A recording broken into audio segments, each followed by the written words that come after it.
Good afternoon, everyone. Welcome to our webinar.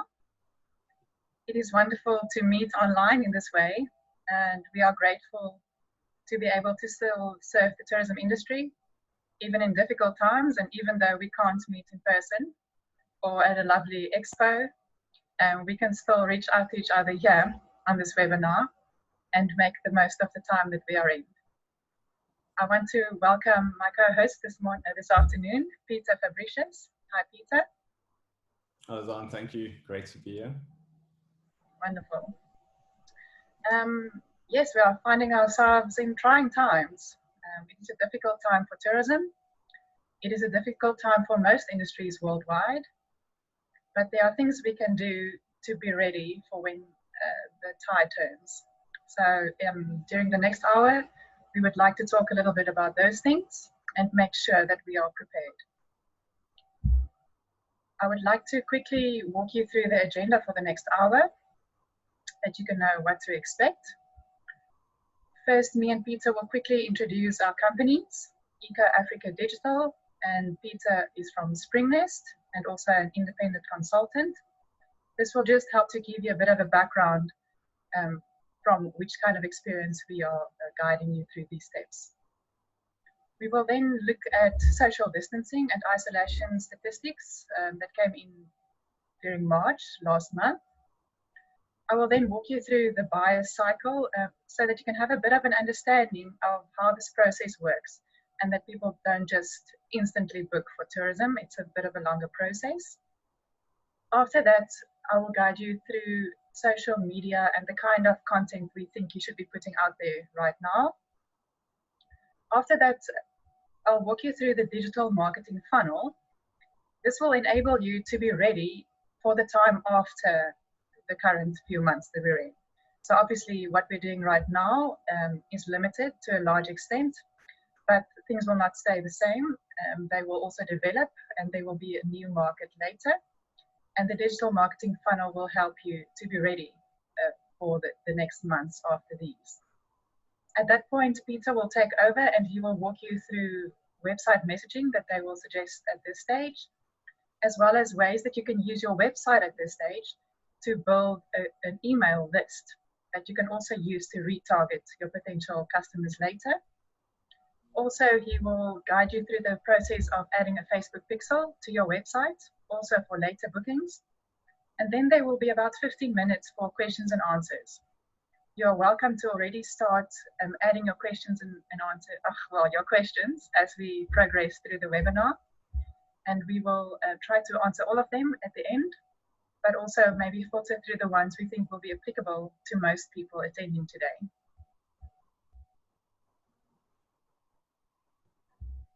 So a quick introduction to Eco Africa Digital. We are an online agency and we do marketing for tourism establishments through Southern and Eastern Africa. We've been in operations since 2013 with a footprint in most Southern and Eastern African countries. And our main focus is to drive direct bookings through our customers' own websites. In 2019, we were able to influence more than 23,000 direct bed nights sold through our clients' own websites, of which we are very proud because these are bookings that our clients don't have to pay any commission on, and it is driven through social media, Google, and email marketing campaigns. The team that brings you these solutions are featured here. Among them, you will find degrees ranging from journalism to e-com marketing and a skill set from Google Ads tracking implementation right through to copywriting for the best SEO performance of your website.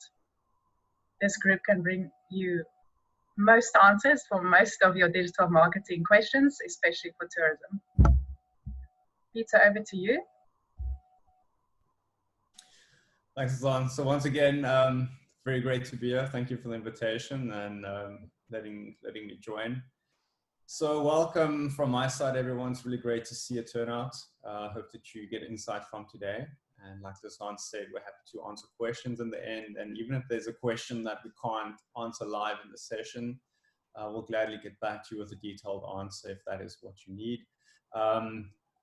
Peter Fabricius, co-founder at Springnest. We started Springnest about 8 years ago with quite a simple objective, and that was to make it simpler and more affordable, essentially, for tourism brands to launch really professional websites. So today we work with hundreds of brands over 13 countries. Big part of our values at Springnest and our vision is also really to equip our clients and to shift the traditional model of web design into one that equips the client and empowers the client to really take charge of their content and their marketing and their website as well. So apart from my work at Springnest, I also work as an independent consultant, work with numerous public and private sector brands across Africa and Asia. Something that this has really taught me, and in the context of today, is I've got huge faith in tourism to be extremely resilient. I know that we're going through extremely tough time at the moment. And I've seen the industry in some pretty tough circumstances as well. I worked in Nepal after the earthquakes in 2015. I've worked in Myanmar after that, some instability in the country as well. And those things really hurt the industry. Now, I understand that COVID-19 is on a bigger scale. It is more severe. We're seeing something on a global scale now that we haven't before. And there is a lot of uncertainty.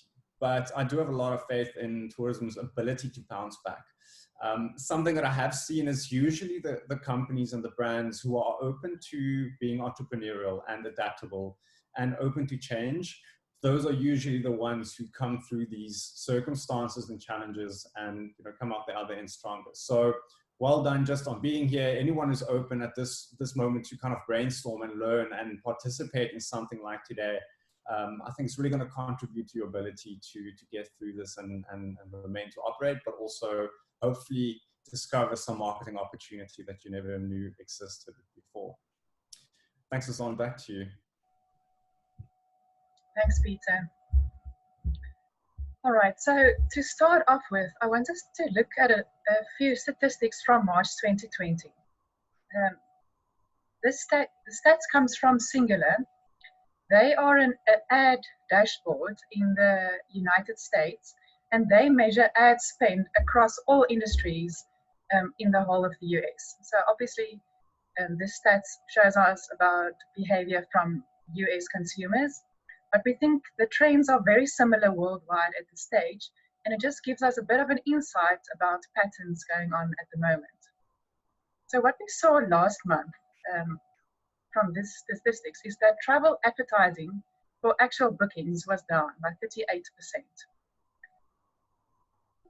What we take from that is that people cannot travel right now, so brands are pausing their actual ads because they cannot accept any customers at this stage. On the other hand, we see that social media ads was up by 29%. This was not just for tourism, but across all industries. And that shows us that most businesses understand that people are spending more time on social media right now. People are mostly pent up at home, they're frustrated, they cannot get out. So they're going onto their social media, they're trying to get out of their worlds by going into a digital world and become distracted and find something inspirational or entertaining on social media. So important here is, even though people can't book right now, a lot of people are on social media.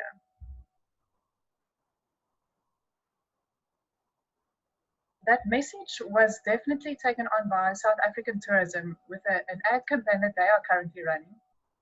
And they're calling it "Don't Travel Now, so you can travel later." This video had a massive reach on social media in the last few weeks. And we think that the messaging is spot on. What they are telling people is, yes, you have to stay at home right now, but they've created fantastic video content to inspire people to travel later. So what happens now, and Tanzania Tourism did exactly the same thing. They're showing people inspirational content on social media now, even though people can't book right now, but they're planting seeds for future travel, which is important because travel bookings aren't made in an instant. People take some time to dream about a destination that they want to visit, or about a certain establishment or an experience that they want to have. And that's why it's so important to be sending good quality content out right now during the following weeks and months. A way to explain this is by considering the buyer's cycle. If we consider the top of the buyer's cycle here, that is where we would suggest, and what South Africa as well as Tanzania is doing right now, is inspiring people to travel. This is not where you're telling people, here's a discount, here's a booking offer, click here, book now. This is not what we're recommending right now. Right here at the top of the buyer's cycle, people are seeing beautiful videos, beautiful content, beautiful images from your lodge, your destination, your activity, and you're merely inspiring them. You're putting good content in front of them, and they're just dreaming. They think, oh, amazing, look at this beach, look at this mountain, look at this stunning lodge, look at this food, look at this kind of restaurant. And they're just inspired. They just dream, oh, it's beautiful. But there's no commitment at this stage. Later, when they see something from your establishment again, they might consider, it's actually great. Maybe they will start discussing it with their partners, with their family, with their friends. And then later, they will even start to compare your rates with different establishments. They will do some research about your area, compare it to different towns, cities, lodges, areas in the area. And the process develops over weeks or maybe months, sometimes sooner, sometimes it takes a bit longer. If at some stage in this process, we see that the travel ban is now lifted, people are feeling more secure worldwide, travel is opening up again, it would be an ideal time then to do a follow-up campaign right at the bottom and now retarget everybody that's been seeing content from your establishment for weeks or for a month or two, and now you follow up with a special offer campaign, maybe an email campaign, retargeting everybody that's already engaged, and then probably at that stage you'll have a very high likelihood that people will go over and become paying customers. So this is an important image and cycle to keep in the back of your mind as you're now creating content. So the type of social media content we would recommend for this time is definitely very light. It should be positive, it should be inspirational, and it should help people to dream. We definitely don't recommend that you post anything about the coronavirus or about medical personnel and anything that adds to anxiety and panic at this stage. Your job as a tourism establishment is merely to help people to dream. Put out beautiful images if you're a coastal lodge, of the ocean, of hikes, of people having a wonderful time in the outdoors. It's definitely one of the big things that people miss, being able to get out. So help them to dream about the time after isolation and distancing. We definitely also recommend the type of text like here in this post saying something like, nature will return and Robert will be more beautiful than ever when you hike again. So that kind of message helps people to say, yes, we're all in this together. This establishment knows what I'm going through. They know that I can't visit them right now. They didn't create the content 6 months ago and publishing something that's out of touch right now. So they do acknowledge what I'm going through, but they're helping me to dream for future travel. Another example would be like this one for a Tanzanian safari company. We're also acknowledging that people are feeling a sense of solidarity during these times. We are all in this together, and when you post an image of a herd of buffalo also kind of sticking together, it brings that message across that yes, we are stronger when we are together, but it also plants that little seed of future travel on a safari and maybe even seeing these animals in the wild. More types of images we would suggest is definitely beautiful light images of either the trees at your establishment, beautiful porches, your exterior, the beach where you are, something that's inspirational. More images would be of wildlife found at your lodge, maybe people looking at a beautiful sunset, maybe your pool and mountain views, anything that you feel will help people to dream and inspire them for future travels. The type of content we want to recommend should be in touch with the times that we're in. So acknowledge, yes, people cannot travel right now, but how about something like, if you're posting something about your activities, you could use text like, wouldn't it be great to swim at a beach again soon? So we can't swim there now, but it would be great to do it again in the near future. If you're posting something about your lodge's exterior, you could say, we will be waiting to welcome you back at our lodge. So it creates something personal between you and your potential guest. About staff and the images of them, you could say that we live for our guests and we're already planning for your return. If you want to have something about nature, you could say that nature is very adaptive and resilient. And that also plays on us as human beings, also being adaptive and resilient and creating that sense of we will make it and we will survive this period. We will also suggest a beautiful quote, something about the balance of life if you want to publish a beautiful quote that fits your establishment. Maybe your interior, which you can comment on. Everybody's now finding themselves in a time of reflection and facing inward, and maybe a beautiful fireplace at your lodge creates that sense of, yes, everybody's just calming down a little bit. There are also positive parts to this, and we are going through this experience together. Also, maybe animals, the birds at your establishment or even in your garden is something that would be interesting to other people also now, maybe noticing their gardens and the birds in their gardens for the first time in a long time. So maybe you can comment on something like that as well. What is important for you to keep in mind is, although we recommend that you keep inspirational and dreamy kind of content going on your social media right now, this is not what you will be doing for the long run, even for the medium run. If you take the digital marketing funnel into consideration with what you will be doing in the next few weeks and months, you will have much more success later in future, in the medium term, and as well as in the longer run. What we are suggesting you doing with your social media right now is what is happening here at the top of the digital marketing funnel. Here is where you put out quality social media content, like we've walked through just now. But keep in mind that this is really just the first step of your digital marketing. Later, when the market is ready, you will also then drive people to your website, the darker gray circle here, and then also follow up with Google Ads, which will then lead to direct bookings later. Also remember that at all times, whatever you are doing with your digital marketing funnel and the people that you get to engage with your content, they can all be retargeted with an email campaign, which is a very cheap kind of marketing. But the engaged consumers that you're building up with your social media right here can in future be retargeted with an email campaign.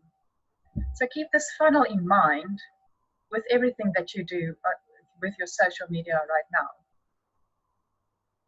If we look at the main points we want to consider, in the first place, it is quality social media posts that we've walked through in the previous slides. And the second important point then is targeted audiences. It is important to remember that just creating beautiful content on social media doesn't get you very far. You have to make sure that you boost this content and that you boost it to the right audiences.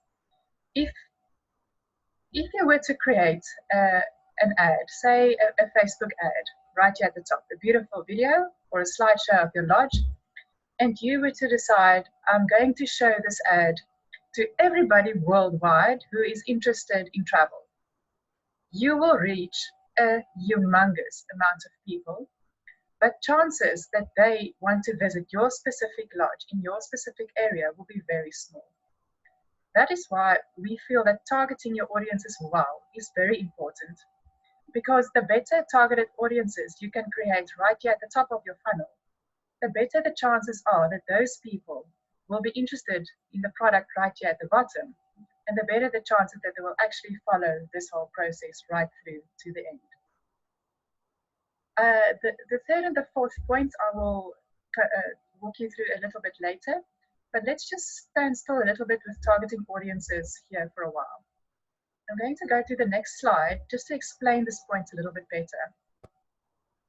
If your area at the top of your marketing funnel can be symbolized by this circle here in the middle, it is important to understand why we say that your targeting is so important.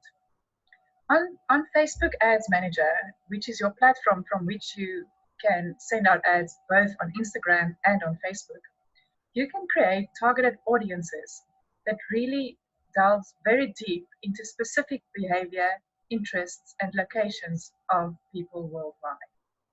So in the first place, you can look at something called an interest targeting audiences. So in a situation like that, you will ask Facebook to find you people that are interested in, say, luxury travel, or they are interested in ecotourism, or they are interested in a safari in Africa, or they are interested in a boat cruise. So that already gives you a well-targeted audience. In the second place, you can then ask Facebook to find you people with certain behaviors. So let's say their behavior as a second filter should be something like, these are not just people interested in a safari, they are actually also people who regularly travel overseas and who regularly go on international experiences. So they are actually the people that will consider booking a safari and not just love beautiful images of a leopard in a tree or a lovely winelands experience and beautiful wine and mountains, not just interested in the images, but also interested in the actual behavior and highly likely interested in the experience and highly likely to also book. So that can be the second part of your audience targeting. In the third instance, you can also create something called a lookalike of previous guest list. Say you're a hotel in Johannesburg and you've got a guest list of 200 or 500 or 5,000 previous guests that visited your hotel already. This means that that group and that email list, those people on that list are your ideal target market. They are exactly the kind of people that you want to attract to your lodge, and they have already showed that they are interested in this place and they've already booked, so they are the perfect customer. At this point, what you can do is import that guest list into your Facebook Ads Manager, and you can tell Facebook to match this guest list with Facebook profiles on Facebook. It's never 100% efficient, but Facebook will find you about 40 to 50% of those people on Facebook. And without now trying to retarget these people that already stayed with you, you can tell Facebook to create a lookalike audience of these people. So once Facebook now found people with similar behaviors, similar interests, and similar geographic targeting to this group, it is a very highly likelihood that the people being reached on social media on this targeting in this audience will also be interested in your product, like the other people who have already been previous guests. In the fourth place, it's also very important to tell Facebook Ads Manager that you are only interested in those people that are interested in your location. So finding people, for instance, that are interested in safaris, who do go on regular international travels, that have similar behavior to your previous guests, and are also interested only in Kenya, or only in Tanzania, or only in South Africa. This will help you to create a very targeted audience and make sure that the content that you are creating and putting out and putting so much effort into will find the right target audience out there.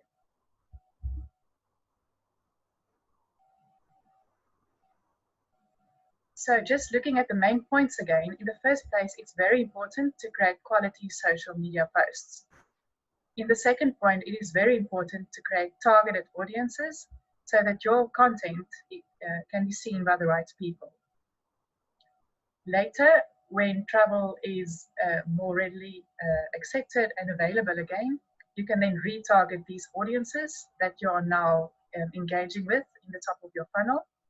And then also at that point, you could follow up with email campaigns and launch a special offer or a voucher campaign or a discounted experience. Peter, at this point, I'm going to give over to you. I just want to quickly glance through one last slide. And as we now go from our social media and more into websites and what we think you should be marketing and what your message should be there, I want to show you these statistics. It is from two different clients of ours, and it's comparing February to March statistics. The client at the top is a client that asked us just to keep their ads live. So all the ads that we used to send traffic to their website was just kept on, and we see that people reach their traffic even 3% higher than in February. But what was interesting is that the date searches also remained high throughout March, even though we saw isolation and travel bans worldwide, and people were still interested in traveling. They were still researching future dates, even though they were not actually booking. So this was a insightful statistics for us. Compare that to a client of ours which asked for all of their ads to be stopped in the middle of March last month. What we saw there is an immediate plunge in their website traffic. They had a 60% lower website traffic rate than the previous month. And also similar, their date searches also went down. Obviously, there are less traffic on their site, less people that can dream about future travels, and less people that now has this dream about visiting as soon as it is possible again. So this is something to keep in mind, that even though people are not booking right now, they are still planning and they are spending time on websites and they are dreaming about future travel. Peter, over to you. Thank you, Lizanne. Everyone, so I want to, in this next segment of the webinar, I'm going to focus on two very specific things. I first want to look at website messaging, so discuss a couple of very practical pieces of advice as to how you communicate to your website visitors during COVID-19 or the time to come. And then I want to look at two very specific actions that you can take. So pieces of advice: if you have a website live at the moment, what can you do now to ensure that you have some marketing tactics, some audience to market to in the future when people are ready to travel again? Now, just important to note, I will be referencing Springnest during the presentation. I'll be using some screenshots from Springnest, but you do not need a Springnest website in order to do this. Understand that there might be participants here with WordPress websites or other websites. You will still be able to make use of that advice. You won't be restricted in any way. It might be simpler in some cases if you have a Springnest website, but you can still make this your own and implement it. All right, so I don't want to look at too much numbers and statistics, but I do agree with Lizanne. It's important that in this time to create a kind of a benchmark for ourselves and to understand what's happening in the industry in terms of numbers and traffic. I've spoken to quite a couple of establishments and even tour companies kind of having that demand to understand it's looking a certain way in my business, but what's happening at my neighbor, or what's happening kind of on a national level or regional level. So a very quick case study, because we asked ourselves that very same question. What I did in the next exercise was I took a sample of sites. It's around 600 websites in the sample that we took. So these range from luxury lodges all the way through to more boutique products like guest houses or small hotels, right? But they're all based in Southern Africa. So what we did was a traffic comparison. So we looked at the total amount of traffic that these websites got in the month of February compared to March. Now that was really the time where COVID-19 started having a noticeable effect on our region, right? So straight off the bat, what we saw was about a 25% drop in website traffic across the board. So just collectively, on average, all these sites saw about 25% less traffic during this month. No surprise there. I was actually pleasantly surprised in a positive way. I expected something a little worse in a sense. So it was actually surprising. to be honest, I can imagine if we do the same comparison between March and April, of course, there will be another dip. But what I want to highlight here is similar to what Dazan spoke about booking intent and how people browse. So we also saw the dip in intent. So by that, I mean people checking rates and availability or acting on special offers. That sort of behavior kind of dropped parallel to the actual traffic received. So what we can take from that is that people visited, but there was still the intent to book for future dates. So that's a strong trend we're seeing now. Yes, less people researching, but people are thinking ahead and they're looking at what's available in the time frame that they perceive they might be able to travel again, right? The most interesting thing was the effect of social traffic. Now, I think this really kind of fits into the theme of today. For the first time ever, I saw cases where social traffic really outperformed other sources of traffic like organic Google traffic or other paid advertising. So an example case here of this would be a relatively high-end property in a very competitive tourism region in the Western Cape, right? So they saw a decrease in their Google traffic. So people searching for them on let's say on Google for certain terms and finding them. So there was quite a steep decrease of about 40%. But the social traffic for that same period actually went up with about 7%. Now that's something I've never really seen before. And I think that just speaks volumes for the importance of social media content and how people will be using the web, but also will be doing research and visiting your website in the weeks to come. Right. So again, making this practical and jumping in is to say, all right, fantastic. If we know that, what should you be doing right now? What could you be doing to prepare for your marketing? If we progress to the next slide, all right, so like I said, first thing I want to focus is the message. So we're going to tackle this from the governance perspective. So you might have heard some, messages about having links on your website or having certain kind of government mandated information on your website. I just want to discuss that in a bit more detail. And then we're going to look at how you can address your website visitors when they land on your site. And then, like I said, we're going to take some action. Now, what I'm going to look at then is to shift our mentality from thinking, all right, we want to get website visitors now, like Lizanne said, we want to still generate traffic, but we're facing the reality that people aren't going to book for now. We're not exactly sure when they're going to be able to book and actually complete the trip. But when that time comes, we want to be able to segment them and communicate directly to them. Now, before we do this, and as long as we can progress just to the next slide in the presentation, this seems very logical, but it's extremely important that we acknowledge our website visitors' perception behavior during this time. Because only when we understand what our website visitor is feeling and how they're perceiving travel and how they're perceiving their budget, then we can understand how to communicate to them. So 3 basic points here that we do know about our website visitors at this stage.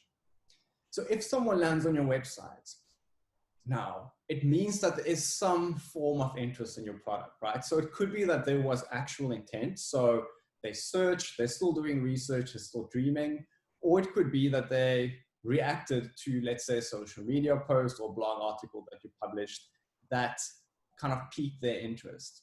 But either way, there's demand and some form of interest in your product. The reality is that they can't travel right now. If you're in South Africa, for example, I mean, most countries at the moment have travel bans, pretty strict travel bans. The reality is just that even if people had very specific circumstances to travel, they can't travel right now. The other reality is that they will be traveling. This is a message that we hear often. I think in the past couple of weeks, I've heard that a lot, and it really is something that we hold on to. And it's an optimistic message. It's positive, and it's one that we should be focusing on. Yes, the reality is that we've got challenges in our businesses at the moment with cash flow and occupancy and all kinds of things. But the reality is that there will be a form of tourism and active traveling that happens after COVID-19. What we need to just acknowledge is the fact that perceptions will be completely different. So people will be traveling, they'll probably be thinking a little bit differently about health safety. They'll also maybe think a bit differently about their budget and their value. All right, so if we take that collectively, then we can start thinking, how do we take that and convert that into a message? I would like to encourage everyone, even challenge anyone, based on the knowledge that you know about, that you have about your own market segments. So you might be specifically in the luxury segment or the business segment or the family segment.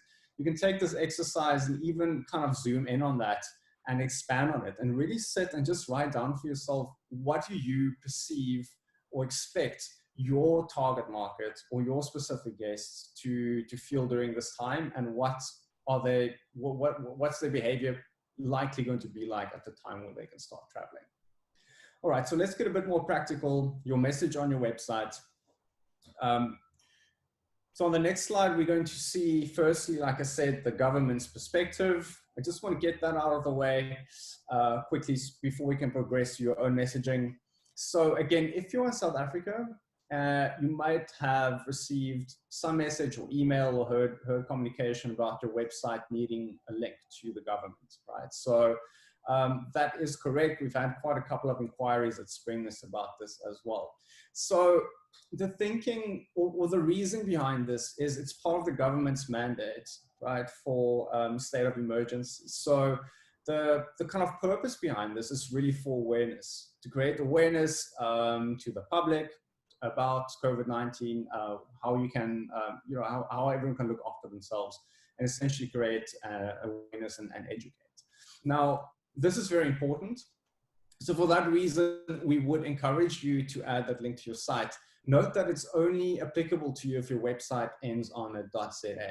Okay, so if you have a .com or you're not based in South Africa, this won't apply to you.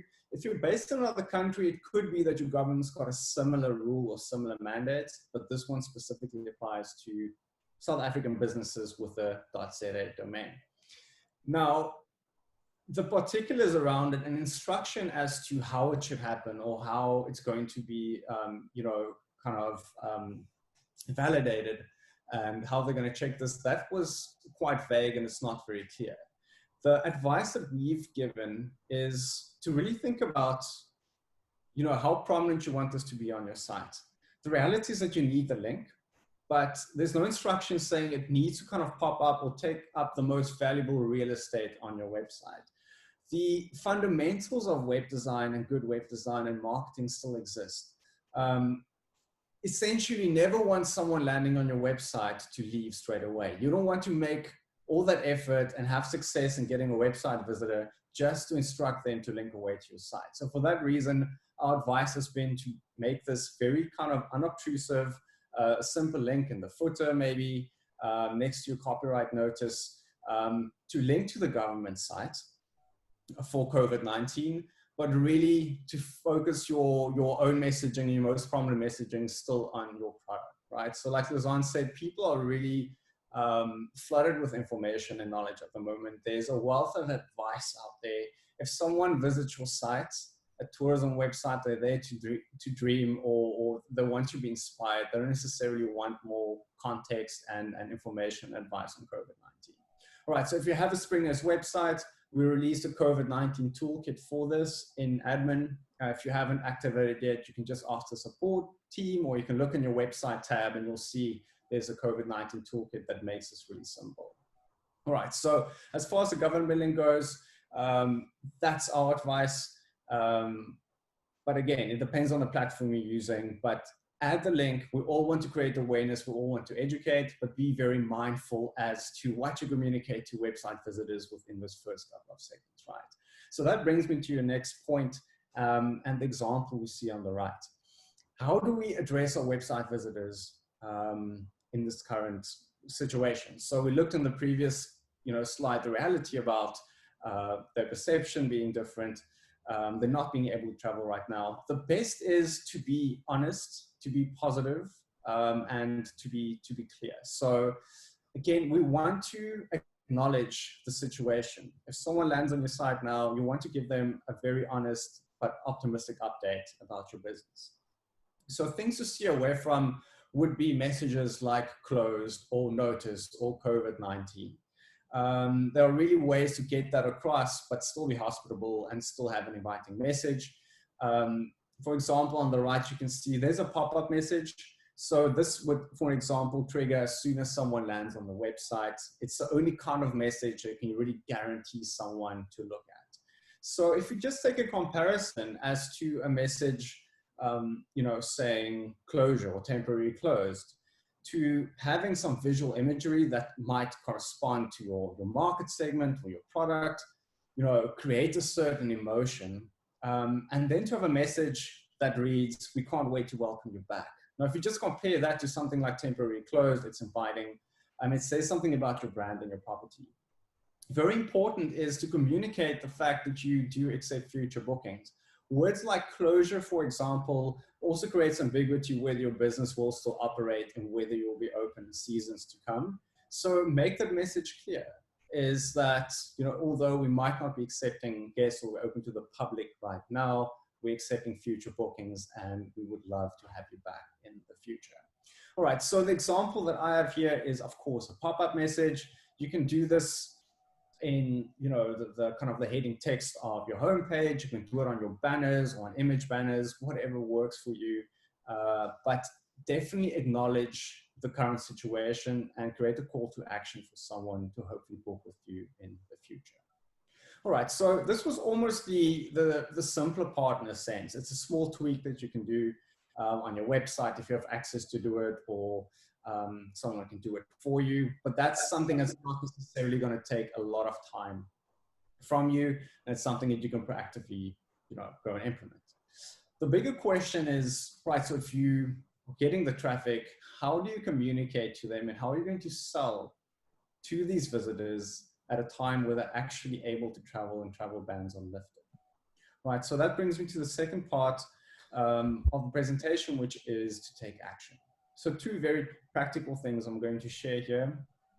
First and foremost, I want to encourage you to relook your email marketing. So email marketing is often such an underrated format or channel for marketing.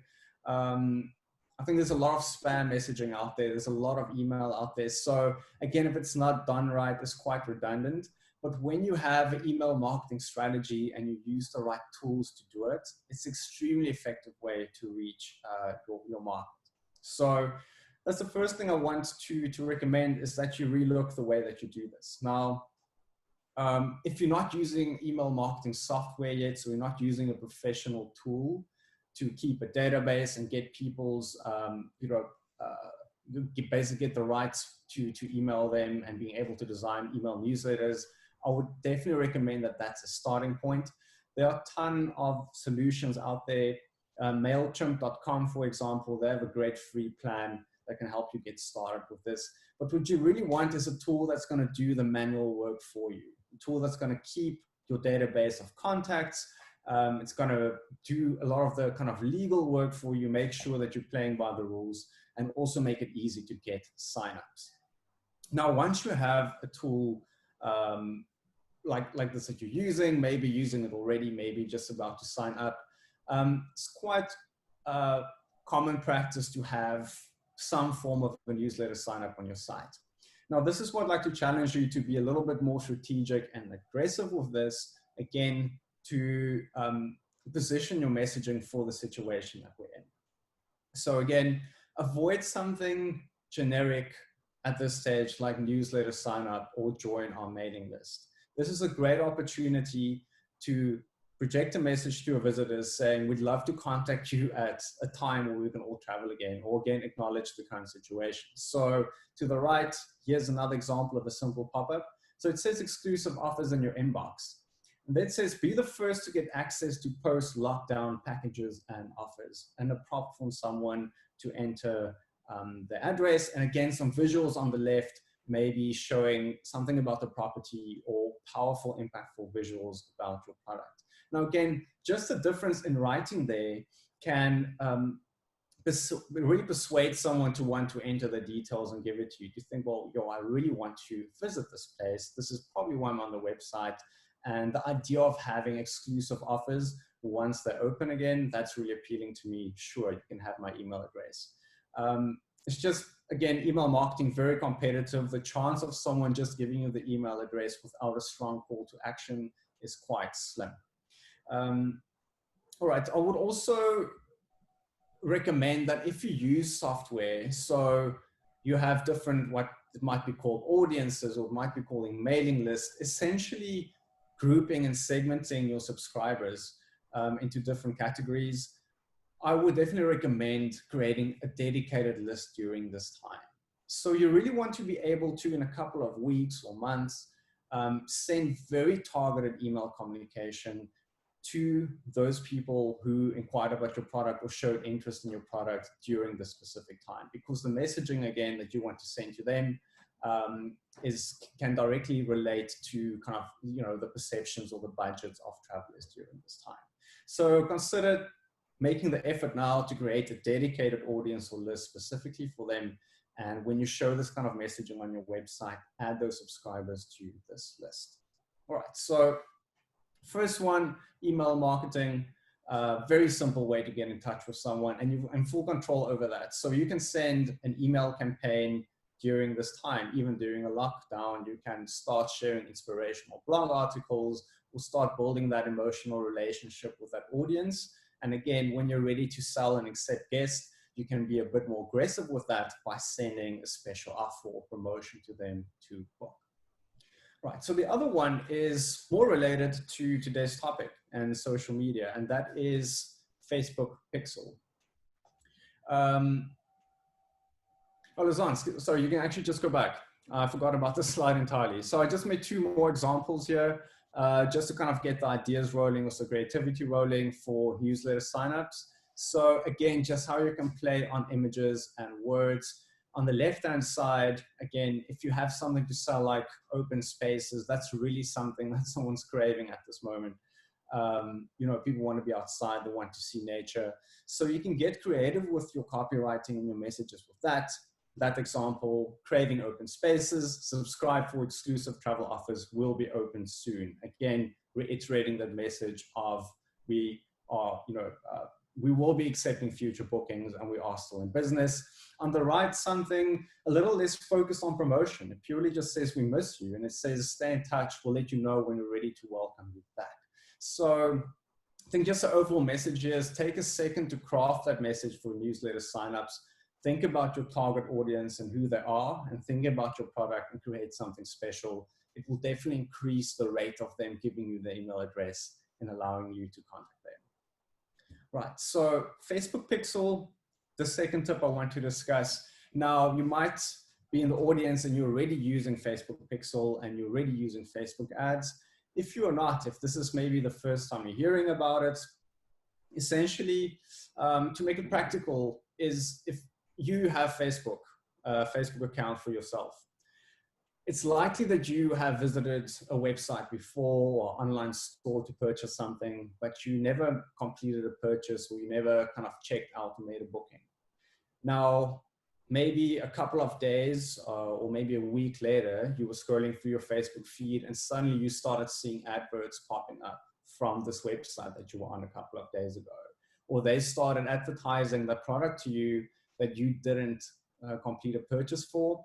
The tool, the technology they're using for this is called Facebook Pixel. So it's essentially a way to identify and to track your website visitors after they've left your website, right? So it's part of Facebook's marketing platform. It's available to use to all businesses. The actual Pixel itself, the technology is free to use. You can install it to your website. The actual implementation of this, where to find it, how to install it, I don't want to focus on that in too much detail today. I rather want to use this to focus on the strategic side and how you can market around it. But rest assured, the actual implementation, it could get a bit technical, but it's quite straightforward. There are very good guides on Facebook's Help Center for this, showing you exactly where to click, where to go, and what you should do. Again, installing this to your website, that will depend on the platform you use. If you use Springnest, there's a very simple place where you can paste your Pixel ID. Our support team will help you to find that if you need it. If you use WordPress, there will be a plugin that you can install that helps you do this. But the bottom line here is what you want to do is you want to, in Facebook's marketing platform, find your pixel and you want to install that to your website so that you can keep track of your website visitors and identify them and understand who's visiting your website. Powerful reason for this is that up to 180 days after they have last visited your website, you can still show them ads or advertising content essentially on Facebook or Instagram. All right, so why is this powerful during COVID-19? For the same reason that email marketing is. People can't book now, but you want to be able to have a way to communicate to them and market to them once they are ready to purchase. All right, so if we look at the next slide, I want to put this in context for you a bit. So hypothetically, let's say you've got a tourism product, which is very exclusive for honeymooners, but let's say more adventurous honeymooners. That's really one of your market segments that you have found a niche in, and really the kind of couples that you want to be targeting. All right, so someone who might be traveling or might be planning their wedding won't be traveling right now. Maybe the wedding's called off, or maybe the honeymoon is postponed. But those individuals will likely still be browsing. They'll still be acting on social media content, for example, relating to honeymoons. Or someone's planning to get married in the next year, really the time where they want to stay positive and think ahead. A great segment to target, but they're not going to book now. So on the left of the screen, you see an example of your blog, right? So you can really still leverage your website and the content on your website to speak to your visitors. So here's an article. It says an unexpectedly romantic honeymoon for adventurous couples. Now, suppose you publish this on your blog today. You spend some time, you saw some nice visuals, you write the article, or you get someone to write it for you, but it's very focused on your market segment. You want to inspire those people planning the honeymoons. So you post this on your Facebook page, and getting back to Lazan's initial discussion about the funnel, maybe you create a bit of an awareness campaign around this. You boost this post, you advertise it, and you show it to Facebook users between a certain age or certain behavior or certain relationship status that would identify someone who's likely to want to book a honeymoon. So you generate this traffic to your website, and those individuals are scrolling through Instagram or through their website and see, wow, look at this nice article. This is the sort of thing that I'm dreaming about or want to be thinking about. They visit your site. They don't book. Perhaps if you're lucky, they subscribe to email, sign up. There's another channel you can market to them to. But kind of worst case scenario, they quickly look at the article, they browse through it, and they leave. And they've forgotten about your brand and about the article in a week or two from now.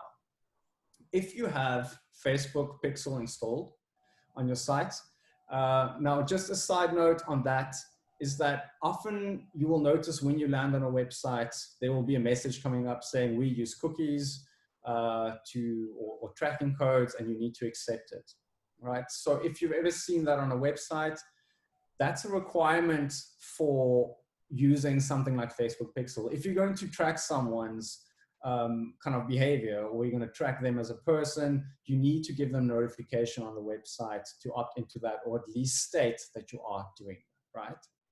So let's say this person visited the site, they left, they never booked. In weeks to come, our situation in the industry starts looking different. Yes, maybe there will still be international travel bans, but there's some form, let's say hypothetically, of domestic tourism growing quickly. People want to get out, they want to get moved, they want to start planning their weddings and the honeymoons and other travel plans. And that's really where you want to get your message out to them. So hypothetically, if you had this blog article, you could get someone to look at it and you had Facebook Pixel installed, you could up to 180 days later show up in the Instagram or Facebook feed again. In this example, I'm using the same visuals, right? So if someone looks at that photo and the message, you're triggering some kind of emotion and you're building a connection with them. You can leverage that again, days or weeks later, show them that photo. Suddenly they'll remember, wow, I remember this photo, I remember this place. But if you look at the Instagram post on the right, this is now a pure sales proposition. On the left, it was inspirational content. On the right, it's now an offer. It says exclusive 2020 honeymoon offer. Have you set a date for your big day? Get 20% off our most adventurous honeymoons. All right, so this affords you the opportunity. If without Pixel, that might have been where that journey stopped. You might have put in the work, someone visited your blog and they left. If you were lucky, maybe they signed up for your mailing list, but there was no way to knock on the door and say, remember our brand, I know that you're interested in this. Through using Facebook Pixel, you can essentially track them and show messaging to them again in the future. Fine. So, little piece of advice. Suppose you're sitting in the webinar and you say, well, this sounds really interesting and I want to be doing this kind of advertising, but I'm not sure at the moment. Firstly, I'm not comfortable with Facebook advertising. I've never done it. Secondly, I don't have any budget at the moment. I would still encourage you to install Facebook Pixel because it's about the data that you can build up. You don't need to use it now for advertising, but the sooner you can start to build up that data and build up those audiences in Facebook, the better, because in a couple of days or weeks or maybe even months from now, you want to start those marketing campaigns or you're working with an advertising agency. And at that stage, that kind of information would be extremely valuable to you. So again, just to summarize, quite simple to add. It will be a step-by-step process you'll need to follow. If you want kind of just for us to point you in direction to where you can find that information, please do. And again, if you use the Springnest website, this is fairly simple to do. But from my perspective, it's one of the two most practical things that you can do right now to ensure that you're getting value from your website. All right, so the next slide, just some key takeaways. So firstly, again, this is a time financially from a budget point of view where things are quite tough and we're looking, I mean, we're all asking the same questions. We're all looking at where we can cut operational expenses. Your website still plays a vital role in your business at the moment. Whether that's just to be the face of your company and a way to communicate to your visitors, or to build up a marketing audience like we've spoken about now. Even just from a search engine perspective, if you've had a website on for a couple of years and there are all those articles and pages that Google has indexed, don't sacrifice all of that at the moment by deactivating a site. Keep your site online. It's one of the few lifelines you have for your business at the moment. Rather than get practical, think about your messaging, acknowledge the situation. Again, think positive, be inviting, add the government link if you need to, but focus your core messaging on your product and welcoming your guests back. If you're open for future bookings, make that very clear. Have that booking link nice and clear on the site. And lastly, use this opportunity to gather useful information about your audience. If you're not doing email marketing at the moment, try it out. Sign up for something like MailChimp, test it out and see if you can add a sign-up form to your website. And again, be strategic about how you communicate that to someone. Give someone a reason to want to give you the email address in your messaging.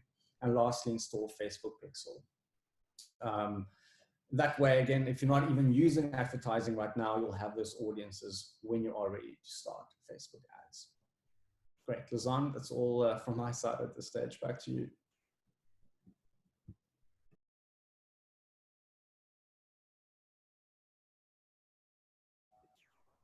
Unmute. Thank you very much, Peter. We are now ready for some questions from our audience. I will come back to the screen right at the end after the question and answer period if you needed any information from ourselves or contact details. So I'm just going to stop sharing the screen for a moment so that we could answer some of your questions.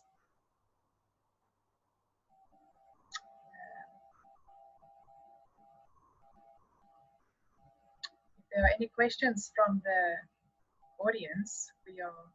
Just if this might feel unclear to anyone, if you are in the webinar at the moment, there should be a Q&A section at the bottom. So if you go towards the end of the screen, it's little chat bubbles that says Q&A. And there you can type in any of your questions to us.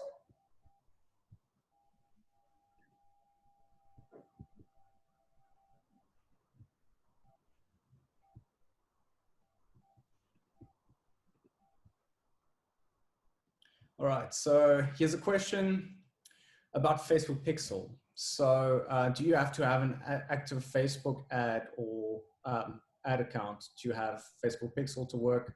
So yes, if you have a business page for your business, uh,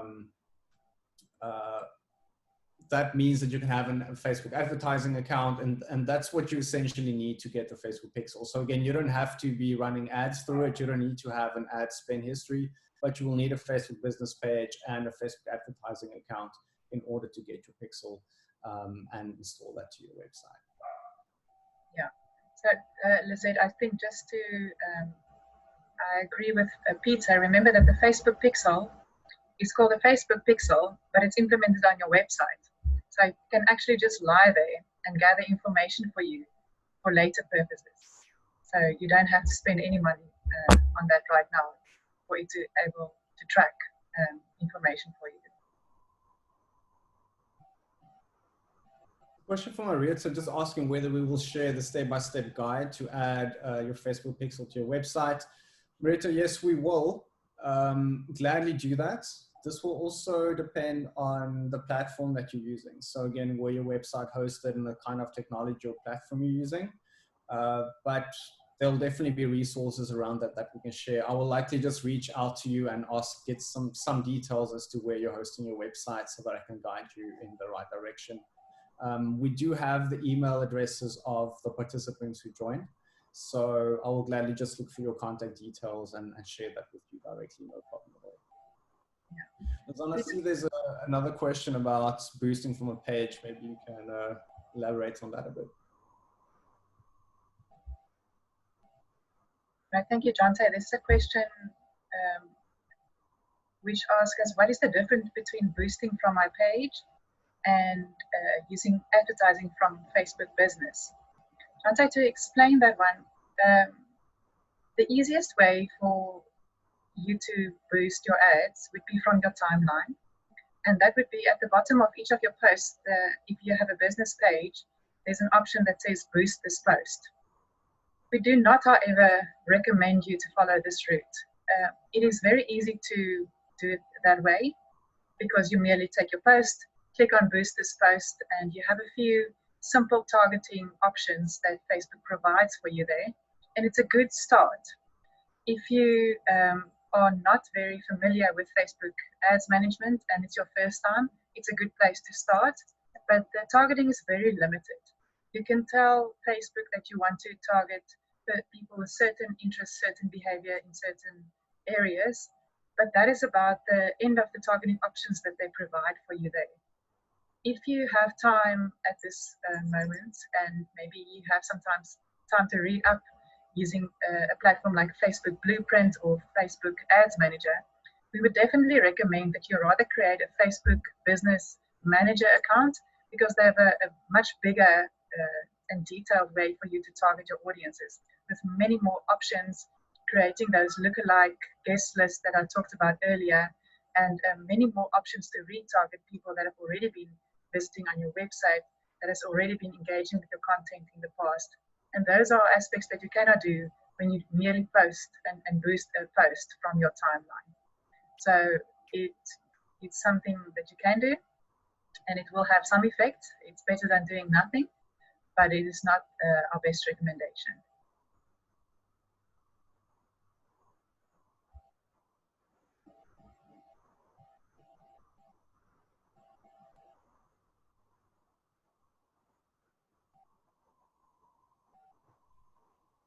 Thank you. We've got a message here from Sarah from Angola. She is asking about the best platform to promote her business. And Sarah, that would definitely, once again, be very much linked to the type of business that you do have. If you are asking about different social media platforms, that would be either Twitter, Instagram, or Facebook, maybe even considering LinkedIn and Snapchat. If you had to choose the most important and most effective ones, we would definitely recommend Facebook and Instagram if you're a travel company. Facebook will give you the biggest reach, and they're also the most cost effective. We see 4 times more engagement and reach and awareness on Facebook compared to Instagram, While on the other hand, Instagram is a very targeted awareness campaign and very suited for tourism.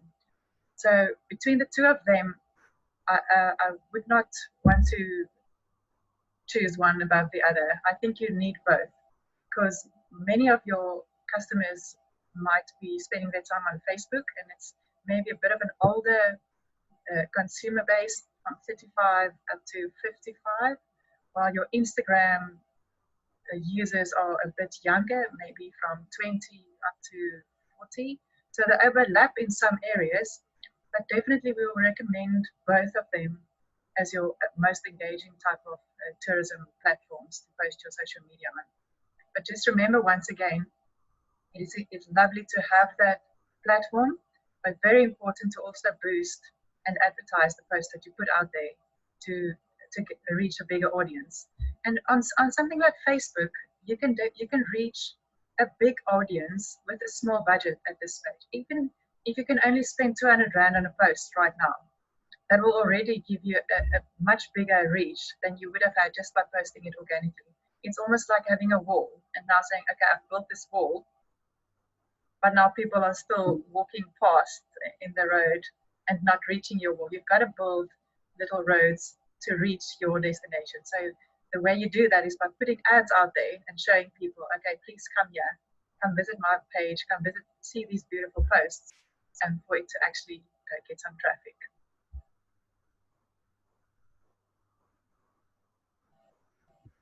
Just one thing I want to add there. I assume that Sarah's question was specifically about social media platforms and which social media platforms to use. But I think you can even think about the question a bit of a broader sense. If you are either a new or experienced business in this time, to really ask yourself, which channels should I be leveraging and what will likely work during this time or after this time when the industry starts picking up. Advice that I would like to give to every business is if you're experiencing any time off at the moment, so a slowdown in operations, it's a fantastic time to think about investing in your existing channels and to essentially cleaning house a little bit. So for an example, let's say, well, whether you're accommodation or tour company, being listed on some form of OTA, online travel agent portal or portal site it's an important part of your business, right? So think of your sales and marketing as kind of a basket. You need to have multiple sides to that. So your website's one important site, social media is one important site, but part of your occupancy in business should still, or part of your strategy should still be to be listed on, let's say, OTAs or booking sites. So I would encourage anyone to use this time to think a bit about your presence on those and those tasks that you had, like, you know, for weeks or months wanting to update your photos on portal sites or choosing which products you are listing on portal sites, your website content you've been wanting to update. Take this time and block out some time to polish that and update your content and put your best foot forward. So regardless of the channels you use, I think take this time, yes, to think about how well you presented on them as well. Thank you. We have a question here from Martin, who is focusing on getting volunteers from Europe to his establishment in Namibia and asking for the most cost-effective way to do that. Martin, from our perspective, definitely using Facebook Ads Manager is going to be your best way to do this. In the first place, you will have to create content that is appealing to the volunteer market. You'll have to think about your unique selling points. What do you actually offer at your establishment that will entice people to come volunteer there? You have to think about the mindset of a volunteer in Europe. Definitely, they often have a big need to have some meaning and create some meaning from their experiences to contribute in some way, either to a community upliftment project or in some way to conservation or in education, especially in countries like Namibia and the rest of Africa. So definitely you have to ask yourself what the need of a volunteer is and then create content that speaks to that. Once you've got your content and your plan ready with what you want to share, you can then start to create an audience on Facebook Ads Manager. And remember that Facebook bought over Instagram, so whatever you create audience-wise for Facebook is definitely already linked to Instagram as well. And you will find the same kind of target audience on both these platforms just using Facebook Ads Manager. So what I will recommend then for you is when you create an audience is that in the first place, create the countries, a target audience for the countries that you want to target. So maybe you feel that France is a good target market for you, but remember that probably the content that you create won't be in French, and the French people are very snobby when it gets to using the English language. So you'll have to filter only through to those people in France that actually speak English, and also put that up as one of their languages. Because if you just target the French people in France, they will not take any notice of an English ad, and they'll just let it slide by. So maybe creating a target audience in France, maybe one in the Netherlands, maybe one in Belgium, maybe one in Germany. I know the German market is very keen on Namibia historically. So maybe if you want to start and use your budget as cost effective as possible, maybe start only with the German target audience at first. Then the second layer of your target of your audience would then be, all right, people interested in volunteerism or people interested in community upliftment. And maybe then building out that filter layer a bit more for people with the right kind of mindset and interests and behavior. So it might be people interested also in ecotourism, because that's got a very big focus on community upliftment while you're traveling and responsible travel. So people interested in that will also add to that market very well. And then the next layer should very definitely look for people that are interested in Namibia as a country. If you see that your audience is becoming too small, then you might say, okay, people with all of these kind of behaviors from these certain European countries, but interested to do all of these projects maybe in Southern Africa, Namibia, South Africa, Botswana, Zimbabwe, Mozambique, or create the kind of countries right until your audience is big enough to actually make an impact. If you are creating with a 3,000 Rand budget, and then you're creating an engagement post like that, I would say you need an audience of about 500,000 people. Let's say between 300,000 and 500,000 people. So to be able to reach that kind of market, make sure that you add enough layers and enough filters so that your target market is not too big, but also not too small, that you don't reach the people that you want to reach, and you don't have anybody to follow up with later. Martin, just another piece of very practical advice, something that came up. I'm not sure whether you're part of the community on a website called Travel Massive, travelmassive.com. Huge global travel community, and there are a ton of discussions on there that you can be a part of. So quite a big presence in Europe, specifically with that kind of segment and audience, especially younger travelers. So Travel Massive might be a place to elaborate your profile a bit, update your profile, and then start a discussion asking specifically about volunteering, or start a discussion on volunteering. Essentially, it doesn't have to be an advertisement or kind of a post that you do for people to inquire. It can just start some conversation around it and try to get some information as to what the European volunteers, how they feel at the moment, what's their perception around traveling to Africa, what kind of volunteering are they probably interested in doing post-COVID-19. But any place where there's kind of forum and community and discussion, that's really a powerful place, I think, to be at the moment, and that you will likely get some business leads in the longer term as well. I want to add here something that might be relevant for many people in our audience today is, Martin, in your case, if you wanted to build your Instagram audience without spending any budget on that right now, something you can consider, another interesting website is called Responsible Travel. It's also a European-based company, but they have got responsible travel packages all over the Americas, Africa, Europe, I'm not sure about Asia, but what they will have there is the right kind of following, people interested in responsible travel worldwide. And it's also the kind of market that's very likely to be interested in volunteerism, even in Namibia, an African country. So what I can recommend then is if you could follow go to the Instagram profile of Responsible Travel and look who are the people that are following them. And then start engaging with the people that are following Responsible Travel's Instagram profile, because they are the right kind of target audience and they will be in the right kind of mindset. So if you were to reach out to these followers and follow their profiles, maybe engage with their content, there's a very good likelihood that they will start to follow you back. And in that way, you start to expand your network with the right kind of people on social media. And something like that will cost you absolutely nothing.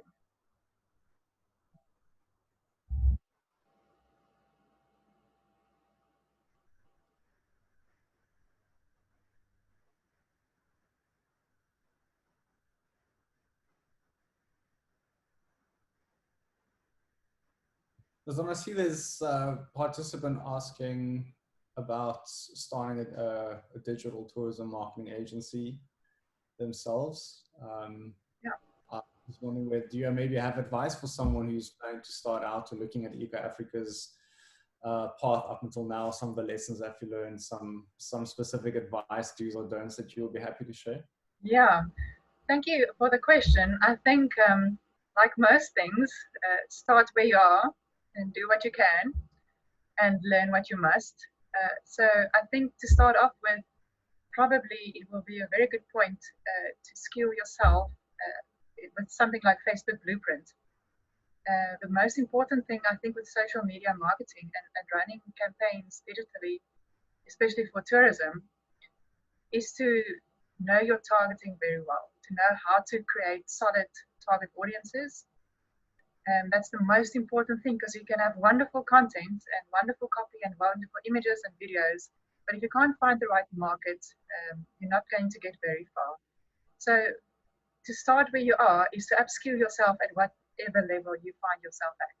If you have absolutely no knowledge and you're really starting from scratch, start with Facebook Blueprint. But even if you have some knowledge, continue growing on something like Facebook Blueprint. You can also take online courses in South Africa through Red and Yellow School of they're a marketing School of Marketing and Business, and they have wonderful courses online with digital marketing, social media marketing, digital copywriting, everything actually that you need for this industry. And I also want to encourage you to maybe reach out to me if there is a way that we can help you manage some of the parts of the business and you want to learn and cover the rest of that in your with your Ugandan markets. That's something maybe we can collaborate on. And it's definitely open for discussion if you wanted to reach out later. Great, thank you, Lizanne.